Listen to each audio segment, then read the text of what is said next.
शुभ सकाळ पिलाने मु महाश्वेता महांती तुम स्वागत कर A1 Bloom एजुकेशन चैनल को पिलाने आम तुम षष्ठ श्रेणी द्वितीय विषयटा द्वितीय अध्यायटा आम पढ़ुले हॉकी विषयटा। तो आज तार प्रश्न उत्तर आम आलोचना करवा। चलो देखा आम किसी प्रश्न उत्तर ये लिखी आउ कि तुम स्क्रीन में आसीज। तो चलो पिलाने देखा पाठ अंतर्गत मु बुझीबारे निम्न दि जाइथिबा प्रश्न गुड़िकर ठीक उत्तर पाखरे तारा चिन्ह दियो। माने तुम निम्न जो सब प्रश्न दिखाई से जोटा ठीक उत्तर होता तुम से तारा चिन्ह दब।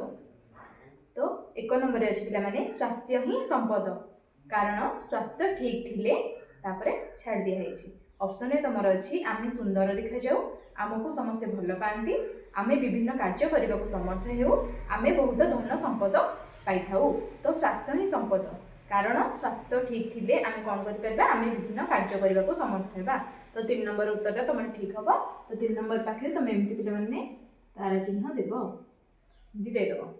तापर तुम अच्छी 2 नंबर रे लोक मैंने मेजर ध्यानचंद को हॉकीर जादूगर बोली आख्या देते कारण तापर ऑप्शन में अच्छी लोक मैंने ध्यानचंद को बहुत भल पाउथिले, तांको हॉकी बैट रे अन्योन्य वैशिष्ट्य थिला, हॉकी रे से चमकप्रद खेल खेलुथिले। आ गोटे ऑप्शन अच्छी कौन थिला माने से भारतीय हॉकी दलर नेतृत्व नहीं। तो यार सठिक उत्तर हम हॉकी रे से चमकप्रद खेल खेलुथिले। तो 3 नंबर उत्तरटा हम। तो 3 नंबर पाखरे एमती स्टार चिन्ह देदेव। तापर अच्छी तुम पिला माने मिलमिशी जोड़िबा। मिलमिशी जोड़िबा शब्द आउ किछिटा अर्थ देइछि बा प्रसंग संबंध रे किछिटा व्याख्या देइछि दीटा कोठरी रे।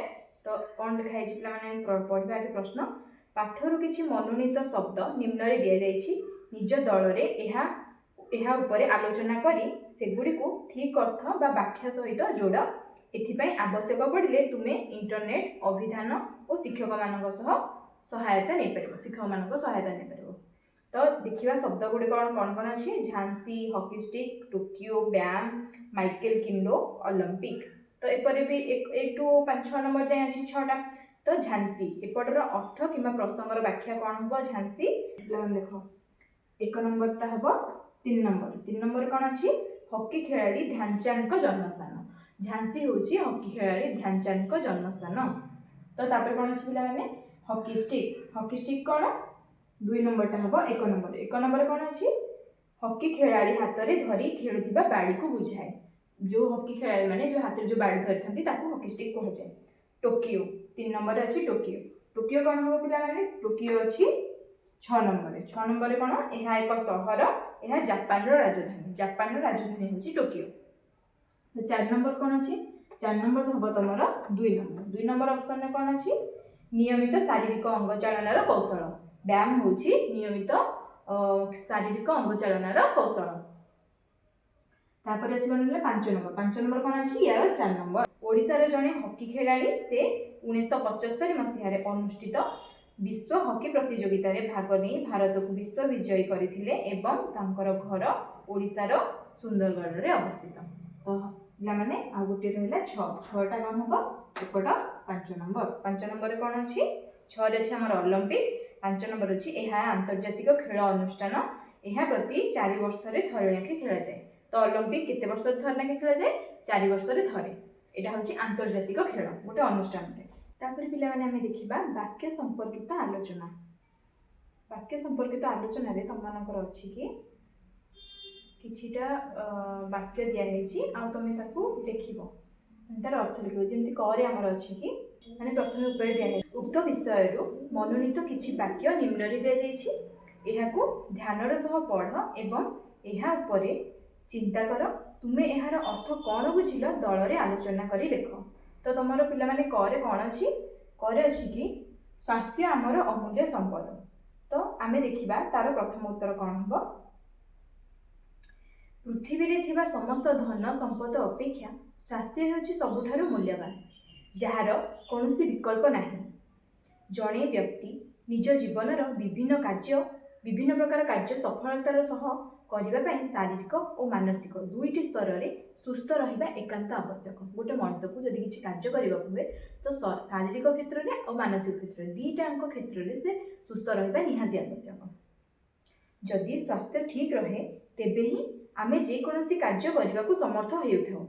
ସୁସ୍ଥ ଓ ସତେଜ ରହିବା ପାଇଁ ସୁଷମ ଖାଦ୍ୟ, ବିଶୁଦ୍ଧ ଜଳ ଏବଂ ନିର୍ମଳ ବାୟୁ ପରି ଖେଳ ଓ ବ୍ୟାୟାମ ମଧ୍ୟ ନିହାତି ଜରୁରୀ। ତ ପିଲାମାନେ ଆମେ ଏ ବିଷୟର ପ୍ରଥମରେ ପଢ଼ିଥିଲେ ଆମେ ଯେମିତି ଖାଦ୍ୟ ପେୟ, ଯେମିତି ଆମେ ଖାଇବା, ଯେମିତି ବାୟୁ ଗ୍ରହଣ କରିବା, ଯେମିତି ଖାଦ୍ୟ ଗ୍ରହଣ କରିବା, ସେଇ ହିସାବରେ ଆମର ବ୍ୟାୟାମ ବି ନିହାତି ଆବଶ୍ୟକ। ତ ଏଠି ସେଇଟା ହିଁ ଉତ୍ତର ତମେ ଲେଖିବ। ବ୍ୟାୟାମ ଦ୍ୱାରା ଶରୀର କର୍ମଠ ଓ ବଳିଷ୍ଠ ହୁଏ ଏବଂ ମାଂସପେଶୀ ଦୃଢ଼ ହୋଇଥାଏ। ଯେଉଁମାନେ ଶାରୀରିକ ସୁସ୍ଥ ସ୍ୱାସ୍ଥ୍ୟ ପ୍ରତି ସଜାଗ ରହନ୍ତି ସେମାନେ ହିଁ ଜୀବନର ପ୍ରକୃତ ସୁଖ ଉପଭୋଗ କରିପାରନ୍ତି। ତେଣୁ ସ୍ୱାସ୍ଥ୍ୟକୁ ଏକ ଅମୂଲ୍ୟ ସମ୍ପଦ ଭାବରେ ଗ୍ରହଣ କରି ଏହାର ଯତ୍ନ ନେବା ପ୍ରତ୍ୟେକ ବ୍ୟକ୍ତିର କର୍ତ୍ତବ୍ୟ। ତ ଆମ ସ୍ୱାସ୍ଥ୍ୟର ଯତ୍ନ ନେବା ହେଉଛି ପ୍ରତ୍ୟେକ ବ୍ୟକ୍ତିଙ୍କର କର୍ତ୍ତବ୍ୟ, ମାନେ ଆମର କର୍ତ୍ତବ୍ୟ ଆମ ସ୍ୱାସ୍ଥ୍ୟର ଆମେ କେମିତି ଭଲ ଭାବରେ ଯତ୍ନ ନେବା। ତାପରେ ତମର ପିଲାମାନେ ଦ୍ୱିତୀୟ ପ୍ରଶ୍ନ କ'ଣ ଅଛି? ଦର୍ଶକ ବୃନ୍ଦ ତାଙ୍କୁ ଏକ ସ୍ୱରରେ ହକି ଖେଳର ଯାଦୁକର ବୋଲି ଆଖ୍ୟା ଦେଇଥିଲେ। କାହାକୁ ଦେଇଥିଲେ? ଧ୍ୟାନଚାନ୍ଦଙ୍କୁ। ତ ତାର ଏଇ ବାକ୍ୟଟାର ଆମେ ଉତ୍ତର ଲେଖିବା, ବାକ୍ୟ ସମ୍ପର୍କିତ ଆଲୋଚନା, ମାନେ ଏଇ ବାକ୍ୟଟାର ଆମେ କ'ଣ ବୁଝିଲେ ସେଟା ଲେଖିବା। ତ ଲେଖିବା କି ଧ୍ୟାନଚାନ୍ଦଙ୍କ ଜନ୍ମ ଝାନ୍ସୀ ଅଞ୍ଚଳରେ ହୋଇଥିଲା। ବାଲ୍ୟକାଳରୁ ହକି ଖେଳ ପ୍ରତି ତାଙ୍କର ବିଶେଷ ଆଗ୍ରହ ଥିଲା। ସେ ଜଣେ ଉଚ୍ଚକୋଟୀର ଖେଳାଳି ହୋଇଥିବାରୁ ଲୋକମାନେ ତାଙ୍କୁ ଝାନ୍ସୀ ବୀର ବୋଲି କହୁଥିଲେ। ତ କାହାକୁ ଝାନ୍ସୀ ବୀର ବୋଲି କହୁଥିଲେ? ଆମର ଧ୍ୟାନଚାନ୍ଦଙ୍କୁ। ସେ ତାଙ୍କ ଭାଇ ରୂପ ସିଂ ଓ ଅନ୍ୟ କେତେକ ବ୍ୟକ୍ତିଙ୍କୁ ନେଇ ଗୋଟିଏ ହକି ଦଳ ଗଢ଼ିଥିଲେ। ପୃଥିବୀରେ ବିଭିନ୍ନ ଦେଶର ହକି ପ୍ରତିଯୋଗିତାରେ ଏହି ଦଳ ବିପୁଳ ବିଜୟ ଲାଭ କରିଥିଲା। 1936 ମସିହାରେ ବର୍ଲିନ୍ଠାରେ ଅନୁଷ୍ଠିତ ଅଲିମ୍ପିକ୍ କ୍ରୀଡ଼ାରେ ସେ ଭାରତୀୟ ହକି ଦଳର ନେତୃତ୍ୱ ନେଇଥିଲେ। ସେଠାରେ ସେ ଯେଉଁ ଚମତ୍ପ୍ରଦ ଖେଳ ଖେଳିଥିଲେ ତାହା ଦେଖି ଦର୍ଶକବୃନ୍ଦ ତାଙ୍କୁ ଏକ ସ୍ୱରରେ ହକି ଖେଳର ଯାଦୁକର ବୋଲି ଆଖ୍ୟା ଦେଇଥିଲେ। ତ ପିଲାମାନେ ଆମେ ତାପରେ ଦେଖି ବୁଝି ବିଚାରି ଲେଖ। ବୁଝି ବିଚାରି ଲେଖରେ ତମର ଅଛି ପ୍ରସଙ୍ଗଟିକୁ ଆଉ ଥରେ ପଢ଼ ଏବଂ ନିମ୍ନରେ ଦିଆଯାଇଥିବା ପ୍ରଶ୍ନଗୁଡ଼ିକୁ ବୁଝି ଉତ୍ତର ଦିଅ। କରେ ଅଛି କ'ଣ ପିଲାମାନେ? କ୍ରୀଡ଼ା ଦ୍ୱାରା ଆମର କି ଉପକାର ହୁଏ? କ୍ରୀଡ଼ା ବା ଖେଳ ଆମ ଶରୀରକୁ ସୁସ୍ଥ ଓ ସତେଜ ରଖିବା ପାଇଁ ଆବଶ୍ୟକ। ନିୟମିତ ଖେଳିବା ଦ୍ୱାରା ଶରୀର କର୍ମଠ ଓ ବଳିଷ୍ଠ ହୁଏ। ଶରୀରର ମାଂସପେଶୀ ଦୃଢ଼ ହୁଏ ଏବଂ ଶରୀର ଭିତରକୁ ପ୍ରଚୁର ପରିମାଣରେ ଅମ୍ଳଜାନ ପ୍ରବେଶ କରିପାରେ। ତାପରେ କ'ଣ ଅଛି? ଖ ନମ୍ବରଟା ଝାନ୍ସୀ ବୀର କିଏ? ହକି ଖେଳ ପ୍ରତି ତାଙ୍କର ଅବଦାନ ସମ୍ପର୍କରେ ଲେଖ। ତ ଆମେ ଉତ୍ତର ଲେଖିବା। ବିଶିଷ୍ଟ ହକି ଖେଳାଳି ମେଜର ଧ୍ୟାନଚାନ୍ଦ ହେଉଛନ୍ତି ଝାନ୍ସୀ ବୀର। ସେ ଝାନ୍ସୀରେ ଜନ୍ମଗ୍ରହଣ କରିଥିଲେ, ତ ସେ ହେଉଛନ୍ତି ଝାନ୍ସୀର ବୀର। ହକି ପ୍ରତି ତାଙ୍କର ଅବଦାନ ଅତୁଳନୀୟ। ତାଙ୍କ ନେତୃତ୍ୱରେ ଭାରତୀୟ ହକି ଦଳର ବିଶ୍ୱର ବିଭିନ୍ନ ପ୍ରତିଯୋଗିତାରେ ବିଜୟ ଲାଭ କରି ସ୍ୱର୍ଣ୍ଣ ପଦକ ହାସଲ କରିଥିଲା। ତାଙ୍କ ଯୋଗୁଁ ହିଁ ହକି ଭାରତର ମୁଖ୍ୟ ଖେଳରେ ପରିଣତ ହୋଇଛି ଏବଂ ସେ ଭାରତକୁ ବିଶ୍ୱରେ ହକିର ଗଡ଼ ଭାବରେ ପରିଚିତ କରାଇଛନ୍ତି। ତାପରେ ପ୍ରଶ୍ନ ତମର ଅଛି ପିଲାମାନେ, ସ୍ମୃତି କଥାକୁ ଗଦ୍ୟରେ ଲେଖ। ଧ୍ୟାନଚାନ୍ଦଙ୍କ ଅସାଧାରଣ କ୍ରୀଡ଼ା ନୈପୁଣ୍ୟ ଦେଖି ଲୋକମାନେ ସନ୍ଦେହ କଲେ ଯେ ସେ କୁହୁକବାଡ଼ି ବ୍ୟବହାର କରୁଛନ୍ତି। ଉକ୍ତ ବାକ୍ୟଟିକୁ ମାନେ କୁହୁକବାଡ଼ି ବ୍ୟବହାର କରୁଛନ୍ତି, ଏଇ ଯେଉଁ ବାକ୍ୟଟା ପୁରା ରହିଲା ଧ୍ୟାନଚାନ୍ଦଙ୍କଠୁ ଆରମ୍ଭ କରିକି ବ୍ୟବହାର କରୁଛନ୍ତି, ଉକ୍ତ ବାକ୍ୟଟାକୁ ପଢ଼ିଲେ ଏମିତି ଲାଗେ ଯେପରି ଲେଖକ ଧ୍ୟାନଚାନ୍ଦଙ୍କ ଅସାଧାରଣ ଦକ୍ଷତାକୁ ପାଠକଙ୍କ ସହ ପରିଚିତ କରାଇଛନ୍ତି। ତୁମେ ଯଦି ଧ୍ୟାନ ଦେବ ତେବେ ଏହି ପାଠରେ ଏପରି ବିଶେଷ କଥା ତୁମ ନଜରକୁ ଆସିବ। ଏହି ପାଠକୁ ଆଉ ଥରେ ପଢ଼। ଏଇ ଯେଉଁ ଉପର ଲାଇନଟା ତମର ଅଛି ପିଲାମାନେ ସେଇଟାକୁ ପଢ଼ିବ। ଆଉ କରେ ତମର ପ୍ରଶ୍ନ କ'ଣ ଅଛି? ସାଙ୍ଗମାନଙ୍କ ସହ ଦଳରେ ବସି ଏହି ପ୍ରସଙ୍ଗରେ ଥିବା ବିଶେଷ କଥାକୁ ଆଲୋଚନା କରି ତାଲିକା ପ୍ରସ୍ତୁତ କର। ତ ପିଲାମାନେ ଆମେ ଏଠି ଯେଉଁ ସାଙ୍ଗମାନଙ୍କ ସହ ଆଲୋଚନା କରି ଲେଖିବା, ତ ଆମେ କ'ଣ ଲେଖିବା? ବିଶେଷ କଥାର ତାଲିକା। କୁହୁକବାଡ଼ିର ସନ୍ଦେହ। ତାଙ୍କ ଖେଳ ଦେଖି ବିଦେଶୀମାନେ ତାଙ୍କ ହକି ଷ୍ଟିକ୍ ଭାଙ୍ଗି ଚେକ୍ କରିଥିଲେ ଯେ ସେଥିରେ ଚୁମ୍ବକ କିମ୍ବା ଅଠା ଲାଗିନାହିଁ ତ, ଲାଗିଛି କି ବା ଲାଗିଛି ବା ଲାଗିନାହିଁ ତ। ତାପରେ ଆଉ ଗୋଟେ ପଏଣ୍ଟ ଅଛି ତମର କ'ଣ? ଅଖଣ୍ଡ ଏକାଗ୍ରତା। ଖେଳିବା ସମୟରେ ବଲ୍ର ଗତି ସହ ତାଙ୍କ ଶରୀର ସମ୍ପୂର୍ଣ୍ଣ ତାଳ ଦେଇ ଚାଲିଥିଲା। ଆଉ ଗୋଟେ ପଏଣ୍ଟ ଅଛି ସରଳ ଜୀବନ। ଏତେ ବଡ଼ ଖେଳାଳି ହେଲେ ମଧ୍ୟ ସେ ଅତି ସହଜ ଓ ନିରାମ୍ବର ଥିଲେ। ତାଙ୍କ ମନରେ କୌଣସି ପ୍ରକାର ଗର୍ବ ନଥିଲା। ତାପରେ ଆଉ ଗୋଟେ ପଏଣ୍ଟ ଅଛି ଓଡ଼ିଶାର କନେକ୍ସନ୍। ଧ୍ୟାନଚାନ୍ଦଙ୍କ ଆଦର୍ଶରେ ଅନୁପ୍ରାଣିତ ହୋଇ ମାଇକେଲ କିଣ୍ଡୋ ଓ ପରବର୍ତ୍ତୀ ସମୟରେ ସୁନ୍ଦରଗଡ଼ରୁ ଅନେକ ଖେଳାଳି ଜନ୍ମ ହୋଇଛନ୍ତି। ତ ଏଇଟା ହେଉଛି ତାଙ୍କ ସମ୍ପର୍କରେ ଆମେ ସଂକ୍ଷେପରେ ଆଲୋଚନା କଲେ। ଏଇଟା ତମେ ସାଙ୍ଗମାନଙ୍କ ସହ ଆଲୋଚନା କଲେ ଦେଖିଲ। ତାପରେ ପିଲାମାନେ କ'ଣ ଅଛି ତମର? ତାପରେ ପ୍ରଶ୍ନ ଅଛି କି ତମେ ଏଇ ଯେଉଁ ତକ କଥା ଆଲୋଚନା କଲ ସେ ସେକେଣ୍ଡରେ କ'ଣ ଅଛି? ପ୍ରସ୍ତୁତ କରିଥିବା ତାଲିକାକୁ ଶ୍ରେଣୀରେ ଉପସ୍ଥାପନ କର। ତମେ ଯେଉଁଟା ଏଇନା ମୁଁ ଆଲୋଚନା କଲି ସେଇ ତକକୁ ତମେ ଶ୍ରେଣୀରେ ଆଲୋଚନା କରିବ। ଏଇଟା ପିଲାମାନେ ତମ କାମ। ତାପରେ କ'ଣ ଅଛି ପିଲାମାନେ? ଯୋଡ଼ି ଶବ୍ଦ। ଆମ୍ଭେମାନେ ମନେ ରଖିବା ଯେ ଖେଳା ଖେଳି अत्यंत हालिया हेबा पर्यंत खेलिबा उचित नुहे। तो यही वाक्य जो खेला खेली गोटे शब्द जोड़ा शब्द रही जो गोटे शब्द को दुई थर व्यवहार कर जुग्म शब्द कहुए। गोटे शब्द को जब दुई थर व्यवहार कराए क्यों शब्द कहुए जुग्म शब्द।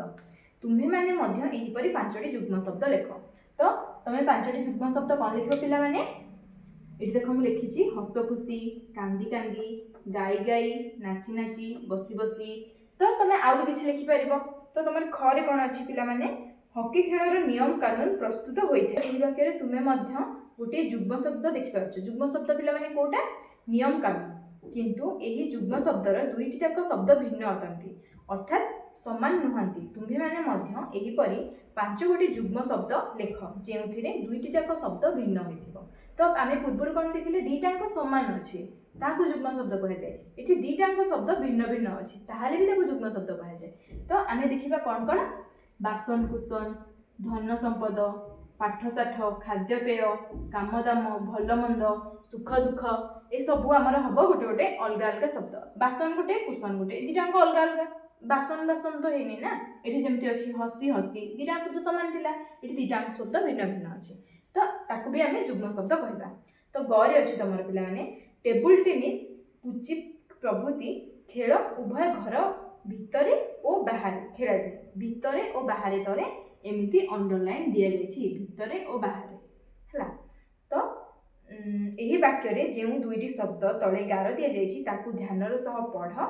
आमे यही शब्दरू आम यही शब्द को यहीपरि लिखिपर जेपरी भितरे बाहर माने भितरे ये मझे थिला ओ। तो आम भितरे बाहर टाकू आम ओटा को लिभे दे कि भी भितरे बाहर लिखिपर। तो ये सीटा ही कहुई। तो निम्न दि जाइए शब्द गुड़ी को जुग्म शब्द रे प्रकाश कर। तले कौन अच्छी पिला माने भल ओ मंद। तो यहाँ कौन हम भल मंद। तापर अच्छी कौन पिला माने राजा और प्रजा राजा प्रजा। तापर कौन अच्छी आकाश और पाताल। तो सेटा कौन हम आकाश पाताल। तापर कौन अच्छी तापर तुम अच्छी गुरु ओ शिष्य। तो यहाँ कौन हम गुरु शिष्य। तापर अच्छी आय व्यय आय ओ व्यय। तो ओटा आम काटिदेबा आय व्यय। तापर कौन अच्छी जन्म मृत्यु जन्म और मृत्यु। तो जन्म मृत्यु हम। तो ओटा को मझिरो काटिदेले आम गोटे शब्द बनईदे। तो तापर पिला माने कौन अच्छी कथा उपरे गुरुत्व। ध्यानचंद ही आम क्रीड़ा जगतर एक अमलिन प्रतिभा। ध्यानचंद आम क्रीड़ा जगतर एक अमलिन प्रतिभा। ये दुईटी वाक्य पार्थक्य रही एथिपाई ध्यान दियो और कुह। ठीक भाव में चिन्हट कर द्वितीय वाक्यटी गोटे शब्द कम अच्छी गोटे शब्द नथिबारु वाक्यर अर्थरे सामान्य पार्थक्य आसी। तो ये जो दीटा उपर शब्द तुम दिखाई ध्यानचंद ही आम क्रीड़ा जगतर अमलिन प्रतिभा। ध्यानचंद आम क्रीड़ा जगतर अमलिन प्रतिभा। तो ये दीटार पार्थक्य कौन रोचे पे ध्यानचंद ही जो आम ही लगे दौचे सेठी आम कहबा कि से होचंती एकमात्र जी कि अमलिन प्रतिभा माने तांको सहित समान केही नाहांती से भली आम हीटा को व्यवहार करदे से होचंती एकमात्र। किंतु एठी ता परपदरे जो आम लिखा है कि ध्यानचंद आम क्रीड़ा जगतर अमलिन प्रतिभा आम क्रीड़ा जगतर कहे तांको भली आहुरी मध्य अछंती सेथिबे केवल तांको नाटा को ही जोड़ा है। तो आम ही लगे देले तार गुरुत्व बढ़ी जाउछि बेसी कथा उपरे गुरुत्व। तो जेतों आम कहबा कि स्वास्थ्य संपद स्वास्थ्य आमर संपद ये देखा है स्वास्थ्य आमर अमूल्य संपद। तो आम जो आम स्वास्थ्य आमर अमूल्य संपद या बदल आम आउ भी किसी कहींपारे आउ भी किसी आमर अमूल्य संपद हो पाए। तो जिते आम ये ही लगेदेबा स्वास्थ्य ही आमर अमूल्य संपद। तो ही लगेदेले स्वास्थ्य उपर आम अधिक गुरुत्व देवा। तो ये जो कहुई कथा उपर अधिक गुरुत्व। तो आम आउ गोटे वाक्य एमती लिखिपर स्वास्थ्य ही आमर अमूल्य संपद। तो से तो पिलाने ये तुम प्रश्न उत्तर सरी जाइए। जदि तुमको वीडियो भल लगे तो सांग मान शेयर कर जदि किसी डाउट रहा तो पिला मत जन कमेंट सेक्शन में आम चैनल को लाइक करदेव वीडियो को लाइक कर चैनल को सब्सक्राइब कर सांग मान शेयर कर।